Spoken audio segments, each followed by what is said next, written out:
It's time for DJ Rocky's Secret Files.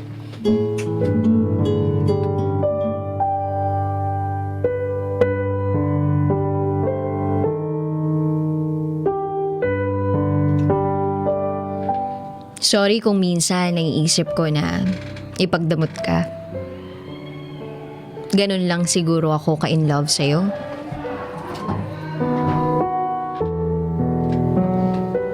Hindi natin pareho inasahan na sa bus ang simula ng love story nating dalawa.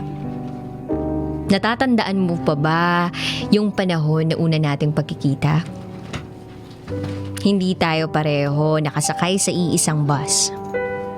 Pero akalain mo, binigyan pa din tayo ng pagkakataon na magkita at makilala ang isa't isa. Malungkot ako noong panahong yun. Nasa tabi ako ng bintana ng bus habang nagmumuni-muni at dinadama ang lamig ng simoy ng hangin. Hanggang huminto ang bus. Nagkatapat ang bus na sinakyan nating dalawa. Noong una, hindi pa kita napansin. Dahil na rin siguro sa lalim ng iniisip ko. Hanggang sa mapatingin ako sa gawi mo. Ngumiti ka sa akin. Para bang matagal na tayong magkakilala. Nagulat pa nga ako sa huli mong ginawa. Nagpa-baby wave ka pa sa akin. Dahil doon natawa ako ng bahagya. Kasi ang cute mo sa ginawa mong yun. You made my day happy. Kahit paano, naibsan ang kalungkutan ko.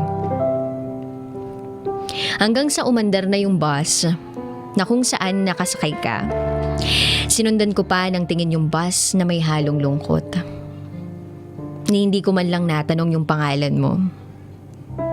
After a few minutes, huminto uli yung bus. Red light, nagulat ako na nakita kita uli. Hindi ko alam pero natuwa ako nang makita kita. Sa oras na yon, malapit na tayo sa isa't isa. Hanggang sa may inabot kang papel sa akin, bago umandar ang bus na sinasakyan mo. The truth is, we don't know what is going to happen tomorrow.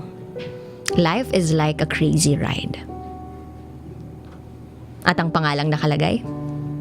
Lance G.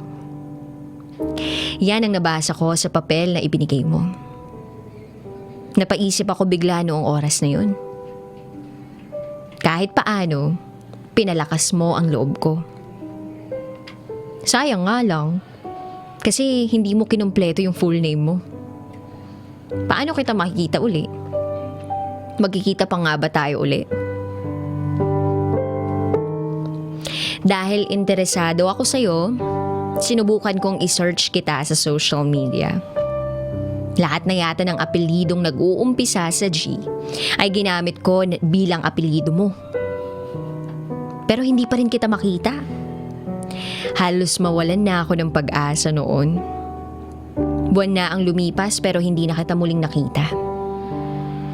Hindi ako palatandaan sa itsura ng ibang nakakasalamuha ko. Pero ewan ko nga ba, nanatiling malinaw sa utak ko ang itsura mo. Parate kong dala ang papel na ibinigay mo sa akin. Ilang beses ko na nga bang nabasa yung sinabi mo sa papel? 1, 2, 3, 4. Hindi ko na yata mabilang pa. Hanggang dumating yung araw na pinagtagpo tayong muli. Galing akong ospital noong araw na yun. Pauwi na ako at sumakay ako ng bus. Punuan ng bus. Ilang minuto pa akong nakatayo bago ako nakahanap ng mauupuan. Ganun na lang ang gulat ko nang makita kita. Tibok ng puso ko ang tanging naririnig ko ng mga oras na yon habang papalapit sa kinauupuan mo. Naka-headset ka at nakapikit. Hindi ko lang alam kung gising ka nga ba o nakapikit lang. Hanggang sa makaupo na ako sa tabi mo. Parang ang hindi mo naramdaman na may umupo sa tabi mo. Ang lapit-lapit na natin sa isa't isa. Kumbaga sa kanta ni Yeng Constantino, pwede ko din bang kantahin sa oras na yon ang linyang, "Manong driver, wag mo nang ibalik ang sukli ko. Drive lang po ng drive, wag mong hihinto, kahit saan mapadpad, kahit lumipad pa tayo, minsan lang madama ang ganito." Malapit na yung bahay namin pero hindi pa din ako pinagbibigyan ng pagkakataong makausap ka. Gusto kong tanungin sa'yo kung naaalala mo pa ba ako, pero hindi ko magawa. Ayokong istorbohin ka, baka nga kasi natutulog kang talaga. Ilang milya na lang bababa na ako. Ramdam ko na yung bigat ng puso ko. Kasi sayang na naman yung pagkakataon na makilala kita. Tumayo na ako at pumunta sa harap. Huminto na ang bus. Ayoko pa sanang lumabas pero kailangan na dahil yun na yung bababaan. Isang sulyap pa sa'yo at tuluyan na akong lumabas ng bus. Sa ikalawang beses, hindi na naman kita nakilala. Sinundan ko uli ng tingin yung bus kung saan ka nakasakay. Ngumiti ako ng pilit. Siguro nga, hanggang doon na lang talaga tayo para sa isa't isa. Bumuntong hininga muna ako bago naglakad. Nakailang hakbang na ako nang bigla akong nagulat na may biglang humawak sa balikat ko. Napaatras ako nang mapalingon ako at makita kong sino ang humawak sa balikat ko. Mas lalo yata akong nabibingi dahil sa tibok ng puso ko. Ang tagal nag-sink in sa akin yung pagkakangiti mo. Gulat na gulat ako at walang salita ang lumabas sa bibig ko nung mga sandaling yun. Nahulog ko pala yung phone ko sa kinauupuan mo. At buti na lang nakita mo. At nagmamadali kang bumaba ng bus para ibigay sa akin yun. Sa wakas, nakilala na kita. At yun ang araw na gustong gusto kong mangyari. Medyo na-disappoint lang ako kasi hindi mo ako naalala kaagad. Paano kung nakalimutan ko na din yung itsura mo? E di hindi na tayo muling nagkakilala pa. Pero okay lang yun. Ang mahalaga, nagtagpo tayong muli. At sa araw na yun, doon na nagsimula ang storya nating dalawa. Naging malapit tayo sa isa't isa. Isa ka palang call center agent. Kaya pala, tulog ka noong pangalawa nating pagkikita. Mapagmahal ka sa pamilya mo. Hindi man halata sa bad boy looks mo, napakabait mo pala. Ang sweet mo. Ang sweet mo sa lahat. Minsan nga, nabibigyan ko ng meaning yung pagka-sweet mo sa akin. Pero ayoko naman mag-expect ng sobra. Kasi sa huli ako lang din naman ang masasaktan. Sa maikling panahon na nakasama kita, enough na yon para makilala kita ng lubusan. At masasabi kong, mahal na nga kita. Oo, mahal na kita, Lance. Pwede bang ganun na din yung nararamdaman mo, gaya ng nararamdaman ko sa'yo? Pwede bang mahal mo na lang ako para kahit papaano, maging masaya at kontento na ako sa buhay ko? Hindi ko sinasadyang mahulog ng tuluyan sa'yo. Pero kahit nasira ang puso ko, nagpatuloy pa din ito na mahalin ka. Sorry kung minsan naiisip ko na ipagdamot ka. Naiisip ko na dapat sa akin ka lang. Ganun lang siguro ako ka-in love sa'yo. Isang araw, dinala mo ako sa isang amusement park. Sabi mo, bagay ako dito kasi isip bata ako. Tawang-tawa ka pa sa naging reaksyon ko. Natuwa din ako dahil nagkaroon ako ng pagkakataon na matitigan ka. Natauhan na lang ako nang hawakan mo ang kamay ko at marahang hinila papunta sa isang ride. Nakailang rides pa tayo nang ayain mo ako sa Ferris wheel. Sobrang tanggi ako ng oras na yun dahil takot akong sumakay ng Ferris wheel. Muli mong hinawakan ang kamay ko sabay sabing, walang mangyayari sa iyong masama kapag ako ang kasama mo. Tandang-tanda akong sinabi mong yan sa akin habang nakatingin ka sa mga mata ko. Wala akong nagawa kundi sumama sa'yo.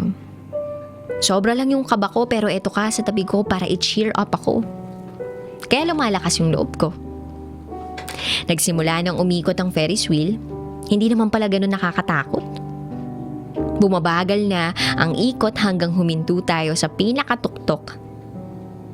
Nakadama uli ako ng takot. Gusto ko nang umiyak ng mga oras na yun. Pero hinawakan mo ang kanang kamay ko, sabay ngiti sa akin. Ginantihan kita ng ngiti kahit alam kong takot na takot ako. Pero nagulat na lang ako nang may bigla akong narinig na malakas na putok. Pagtingin ko sa harap, fireworks pala. Grabe, ang ganda lang tingnan. Lalo na't nasa taas tayong dalawa. Hindi mo binitiwan ang kamay ko. Sabay nating pinanood ang fireworks, magkahawak kamay. Hindi mawala-wala ang ngiti ko sa mga labi. Napatingin ako sa'yo, nakangiti ka lang. Naramdaman ko na medyo diniin mo yung pagkakahawak sa kamay ko.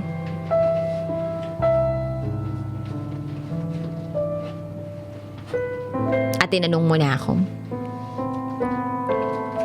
"Can you be my girlfriend, Jewel?" Bigla na lang bumagsak ang mga luha ko. Syempre, yes ang sagot ko. Kasi ito naman yung araw na hinihintay ko matagal na. Naging officially couple tayong dalawa. Natotorpe ka lang pala na aminin na may gusto ka din sa akin. Alam mo yun, bad boy yung peg mo pero natorpe ka. Noong araw na nakita mo ako sa bus, sabi mo, attracted ka na sa akin nung time na yun. Sabi mo, talagang gusto mo na ako nung time na yun, kaya nginitian mo ako. Kaya lang, naisip mo baka isnabin kita. Tapos bigla mo na lang naisip na magpa-baby wave. Kasi nakikiuso ka dun sa kalye serye. At akalain mo na pareho din pala tayo ng nararamdaman noong umandar na ang bus at hindi man lang natin nakilalang isa't isa. Kaya nung nagkita tayo uli, nung huminto ang bus, binigyan mo ako ng isang quotable quote. At may nakasulat na Lance G.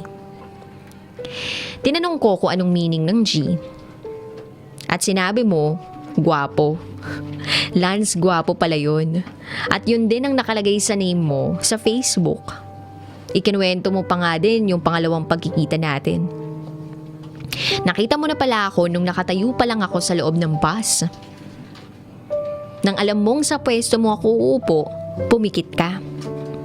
Yung akala kong tulog ka, nagtutulog-tulugan ka lang pala kasi nahihiya ka sa akin. Nahihiya ka nung ginawa mo yung pa-baby wave. Hanggang sa bumaba na nga ako. Naiinis ka sa sarili mo kasi napakatorpe mo.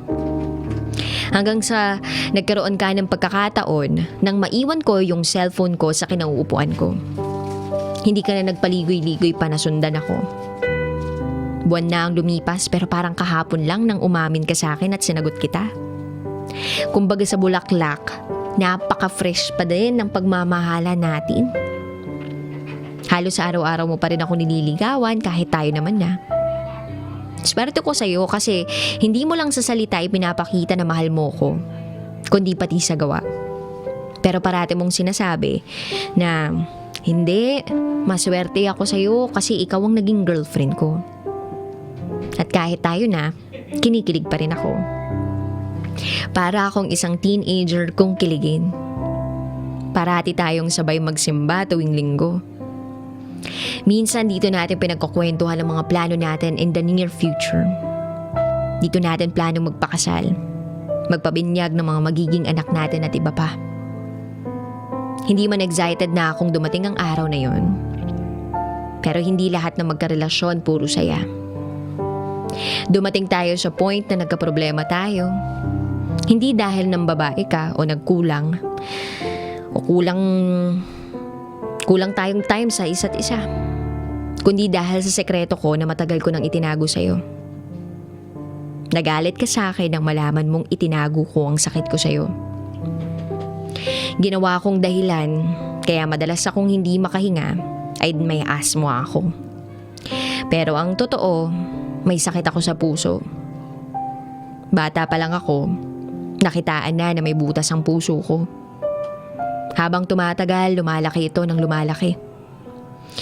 Hanggang ngayon hindi kami makahanap ng heart donor. Hanggang sa lumala na ito. Nakita ko sa mukha mo yung pag-aalala. Kung anong reaksyon at naramdaman ko nang malaman kong may sakit ako, ay siyang naging reaksyon mo din nang may malaman mong may sakit ako. Niyakap mo ako na mahigpit. Rinig ko ang pagpigil mo sa pag-iyak mo. Pinilit kong wag umiyak para ipakita ko sa iyo na okay lang ako at malakas ako. Kaya sana ganun ka din. Kasi ikaw ang nagsisilbing lakas ko kapag kasama kita. Ikaw ang dahilan kung bakit nagkarason uli ako na mabuhay ng matagal. Marami pa tayong pangarap sa isa't isa na sabay nating tutuparin hanggang sa pagtanda nating dalawa. At dumating ang first anniversary natin. Parang kailan lang, no? Siyempre, sobrang excited ako. Pero nawala ang saya at excitement ko nang sabihin mo, busy ka sa trabaho ngayong araw na to at mai-extend ka pa dahil hindi pumasok ang kapalitan mo. Mas lalo pa akong nainis na parang nakalimutan mo pa kung ano yung araw na ito para sa ating dalawa. Ni wala kang nabanggit about sa anniversary natin. Kaya maghapon ako nagkulong sa bahay at buti na lang dumating yung pinsan ko, nagkayayaan kaming lumabas ng bahay. Pumayag naman ako kasi sobra talaga ako naiinis at kailangan kong magpahangin. Hanggang sa makarating kami sa hindi pamilyar na lugar. Nagulat na lang ako sa mga susunod na pangyayari. Rinig na rinig ko yung boses mo habang kumakanta. Kinakanta mo yung ikaw. At kinakantahan mo ko sa harap ng magulang ko at magulang mo. Iyak ako ng iyak kasi grabe naman yung sorpresang ginawa mo.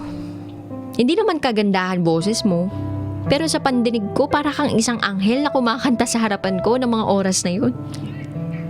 Pagkatapos mong kumanta, lumapit ka sa akin, tsaka pinunasan ng mga luha ko. Niyakap mo ako ng mahigpit. Isinigaw mo pa ang salitang, I love you, Jewel! Doon sa mic mo sinigaw yun. Natawa ang lahat sa ginawa mo. Tapos bigla mo akong dinala sa harap at nag-speech. Siyempre hindi ko rin makakalimutan yung speech mo. Ewan ko ba? Basta tungkol sa'yo, tandang-tanda ako. Pero sa totoo lang, makakalimutin talaga ako eh. Ikinuwento mo ang lahat mula umpisa ng storya nating dalawa. Habang may mga lumalabas na pictures sa malaking white screen. Ikinuwento mo kung gaano ka katorpe sa akin. Binuko mo yung sarili mo, nagtawanan naman yung lahat. Sobrang compatible natin sa isa't isa. Mas mahal mo ko at mas mahal din kita. Pareho nating mahal ang isa't isa kaya balance tayo. Akala ko nga tapos na yung sorpresa mo. At yun pala, may mas nakakabigla pa pala doon. Muli kang kumanta at lumapit sa mga magulang ko habang kinakanta ang Marry Your Daughter. Pati tuloy magulang ko pinaiyak mo. Si Papa na tigasin napaiyak mo. Ang sarap pakinggan. After ng kanta, tangulang ang sinagot ng mga magulang ko. Speechless na sila sa kakaiyak. At lumapit kang muli sa akin tsaka lumuhod. At alalang-alala ko pa yung mga sinabi mo sa akin. Ikaw ang pinakamakinang na jewel na nakita ko sa tanang buhay ko. Hindi ko alam na may destiny pala. Pinagtagpo tayo sa tamang oras at panahon. Salamat sa Diyos dahil tamang babae din ang ibinigay niya sa akin. Pinagtagpo tayo ng tadhana para magsama habang buhay. Salamat dahil nakilala kita. Hindi ko nahahayaan pang magkalayo tayong dalawa. Jewel, will you marry me? Wala nang isip-isip at nag-yes agad ako. Bumuhos na naman yung mga luha ko sa sobrang saya. At ako na yata ang pinakamasayang babae noong araw na yun. Sumakay ulit tayo sa bus. Ang favorite public transport natin. Nagsimula tayo bilang stranger, kaibigan, boyfriend, girlfriend, at ngayon soon to be husband ko na. Ang daming nagbago sa atin. Nakalimutan ko din na may sakit pala ako. Namuhay muli ako ng normal at maayos. Sabi ko sa iyo ikaw ang nagsisilbing lakas ko. Muli tayong bumalik ng simbahan, magkahawak kamay tayo habang nakatitig sa altar. Pareho lang ba tayo ng iniisip? Na pareho tayong nakaharap sa altar at mangangako sa Panginoon na magsasama habang buhay. Kung ganun ka din, ang perfect talaga natin sa isa't isa. Ilang buwan nang lumipas, pinaghahandaan na natin pareho ang kasal. Ang busy na nating dalawa. Pero syempre, hindi pa rin tayo nawawalan ng time sa isa't isa. Ewan ko ba? Parang hindi uso sa atin yung salitang away. Wala yan sa diksyonaryo natin. Excited lang ang nararamdaman ko habang papalapit na ang kasal natin. Papunta tayo doon sa wedding designer para isukat na ang gown ko. Oo, gawa na yung gown ko. At sa unang pagkakataon, makikita ko na at masusukat. Magkahawak ulit tayo ng kamay ng may ngiti sa ating mga labi habang nagbabiyahe sa bus. Napansin ko nga lang na parang ang bilis magpatakbo ni Manong driver. Napansin mo atang kinakabahan ako kaya hinigpitan mo ang pagkakahawak sa kamay ko. Hanggang sa may nagreklamo ng pasahero na bagalan naman daw ang pag-andar. Pero parang walang narinig yung driver. Napansin ko yung konduktor na para bang natataranta. Hanggang sa sumigaw na siya ng, "Humawak kayo ng mabuti at nawalan tayo ng preno!" Ilang segundo bago nag-sink in sa akin ang sinabi ng konduktor. Nagpanik na ang lahat. Siyempre pati ako pero pinapakalma mo lang ako. Yakap-yakap mo ko at sinabing, "Walang mangyayari sa iyong masama, nasa tabi mo lang ako. Walang bibitaw, Jewel." Iyan na lang ang naiintindihan ko sa mga sinabi mo. Hanggang nangyari na ang hindi dapat mangyari. Nahulog ang bus na sinasakyan natin. Sa bangin. Sobrang higpit ng pagkakayakap mo sa akin ng mga oras na yun. Naramdaman ko na may matigas na bagay na tumama sa ulo ko na siyang ikinahilo ko ng sobra. Tumilapon tayo sa labas. Ramdam ko ang likido na dumadaloy sa mukha ko. Hindi na ako makahinga. Ramdam ko na ang katapusan ko dahil kapos na ako sa hininga. Pinilit kong imulat ang mga mata ko para hanapin ka. Hindi ako nahirapang makita ka dahil nasa tabi lang kita, duguan ka din. Pinilit mong hawakan ang kamay ko kahit ramdam kong hinang-hina ka na din. Ngumiti ka sa akin at nabasa ko sa bibig mo ang salitang, "Mahal na mahal kita." Hanggang sa tuluyan nang nagdilim ang paningin ko. Pagkagising ko, naramdaman ko agad yung sakit ng ulo ko. Dahil siguro ito yung sugat na natamo ko. Kahit na hinang-hina ako, pinilit kong umupo. Pinigilan naman agad ako ni Mama. Magpahinga muna daw ako. Agad kitang hinanap kung saang kwarto ka nakakonfine. Ganun na lang yung kaba ko nang wala akong marinig na sagot sa kanila. Umiiyak na sila. Hindi ko na napigilan ang sarili ko at nagsisisigaw na ako, "Nasa na si Lats? Gusto kong makita si Lats." Pero bigla akong nanghina nang sabihin na nila ang sagot sa tanong ko.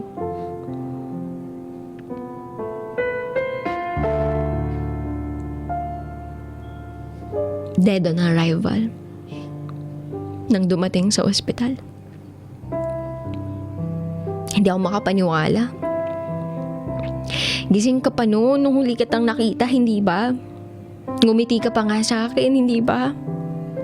Sinabi mo pa sa akin na mahal mo ko, pero bakit ganito yung nangyari? Sinabi mo walang bibitaw. Sana sinabi mong hindi mo kaya para sumama na lang ako sa'yo. Sana ako na lang yung yumakap sa'yo ng maigpit para ako na lang yung nahirapan. Sana hindi na lang ako nagpakatatag, sana ako na lang yung nawala. Bakit ang unfair mo? Bakit iniwan mo ako agad sa ere? Ang dami pa nating pangarap na uumpisahan pa lang nating gawing sabay. Bakit ka bumitaw, Lance? Ang daming katanungan sa puso ko na kailanman hindi na masasagot dahil wala ka na. 3 araw pa akong nanatili sa ospital bago nakapunta sa burol mo. Nanginginig ang mga tuhod ko habang papalapit sa'yo. Gusto kitang yakapin. Pero ang tanging maiyakap ko na lang ngayon ay yung kabaong. Hindi ko kinaya at humagulgol ako at nagwala ako sa harap ng kabaong mo. Parang isang bangungot na gusto ko nang magising. Pwede bang gisingin mo na lang ako, Lance, kasi hindi ko na kaya. Hindi ko matanggap na darating ako sa punto na makikita kitang nakahiga sa kabaong at pinaglalamayan ka. Marami ng taong umaalalay sa akin at nagpapaypay dahil anytime pwede ako mawalan ng malay. Pinaupo mo nila ako sandali, pero patuloy pa rin ako sa pag-iyak. Nang mahimasmasan ako ng konti, dun nila inaamin sa akin na ikaw ang heart donor ko. Kailangan ko maoperahan ang araw na yun. Humina na daw yung tibok ng puso ko at hindi nakakayanin ang buong katawan ko. Pumayag agad ang magulang ni Lance na isalin ang puso ng anak nila sa akin. Nagsimula uli akong humagulgol. Bakit? Bakit mo ko iniwan? Sabi ko noon habang hawak-hawak ko ang dibdib ko. Bumalik na yung araw. At dumating na yung araw na tuluyan mo na akong iiwan. Bumalik tayo sa simbahan na siya nang magiging saksi ng mga pangako natin sa isa't isa. Pareho tayong nakaharap sa altar. Pero hindi sa ganitong pakiramdam ang dapat kong nararamdaman ngayon. Dapat masaya ako, dapat buhay ka. Dapat pareho tayong nakangiting dalawa. Halos manlumo ako habang pinagmamasdan ka sa loob ng kabaong. Nung unang araw na nagkita tayo, malungkot ako kasi nalaman kong malala na yung sakit ko. At anytime bibigay na yung puso ko. Hindi ko alam na kaya ka pala ibinigay ng Diyos sa akin ay para maging kadugtong ng buhay ko. Kung anong bilis na ibinigay ng pagkakataon na dumating ka sa buhay ko, ay siyang bilis din ng pag-alis mo. Di ba sinabi ko sa'yo na ikaw ang naging rason kung bakit uli ako nagkaroon ng lakas mabuhay sa mundong ito? Kaya paano pa ako magpapatuloy sa buhay kung wala ka na?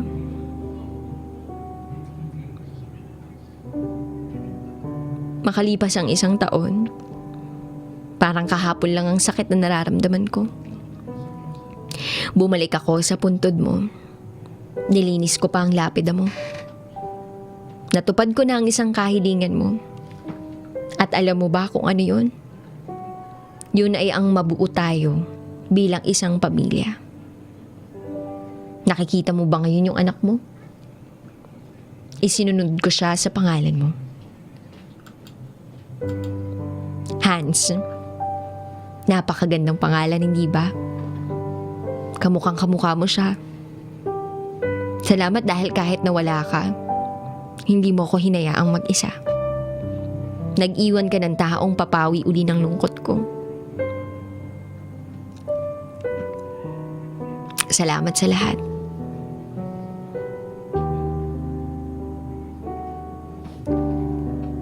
At kapag nagkita ulit tayo sa kabilang buhay, tsaka ako ulit ipagpapatuloy ang kwento nating dalawa. Hanggang sa muli nating pagkikita.